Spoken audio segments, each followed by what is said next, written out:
আমাদের যে সাংবিধানিক অধিকার, সেই অধিকারটা আজকে লঙ্ঘন করা হয়েছে। কেননা আসামিকে গ্রেপ্তার করার 24 ঘন্টার মধ্যে আদালতে প্রেরণ করতে হবে, কিন্তু যে আসামিদেরকে গ্রেপ্তার করা হয়েছে 5 তারিখে, কাউকে 7 তারিখে, কিন্তু আমাদের ফরওয়ার্ডিং আছে যে 7 তারিখে গ্রেপ্তার করা হয়েছে, কিন্তু গ্রেপ্তার করার 24 ঘন্টার মধ্যে আসামিকে কোর্টে প্রডিউস করা হয় না। এটা আমার অধিকার লঙ্ঘন করা হয়েছে।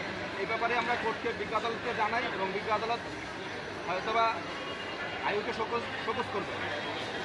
কিন্তু তারা মামলায় গ্রেপ্তার দেখিয়েছে কয়টার সময় থেকে? আপনাদের যে আগে গ্রেপ্তার করেছে এ বিষয়ে আপনাদের কোনো এভিডেন্স আছে? আপনারা যে দাবি করছেন যে আমাদের 5 তারিখে গ্রেপ্তার করছে, 7 তারিখের ব্যাপারটা ফরওয়ার্ডিংয়ে আছে।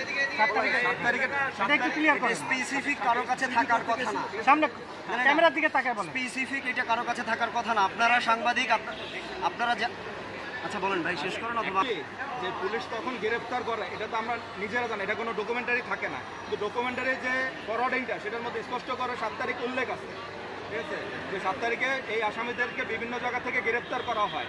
এবং আমাদের কথা হলো 7 তারিখে গ্রেপ্তার করলে 9 তারিখে কেন প্রডিউস করা হবে কোর্টে?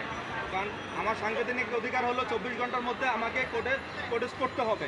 যাতায়াতের সময়টুকু বাদ দিয়ে পল্টন থানা থেকে এখানে আসতে নিশ্চয়ই 48 ঘন্টা সময় লাগে না, এখান থেকে সর্বোচ্চ 1 ঘন্টার ব্যাপার। তো বাকি যে 47 ঘন্টা সেই সময়টা কোথায়? আমরা এই ব্যাপারটা বিজ্ঞ আদালতকে জানাই এবং বিজ্ঞ আদালত সন্তুষ্ট হয়ে আইকে শোকজ করবেন বলে আমাদেরকে নিশ্চিত করে। ধন্যবাদ।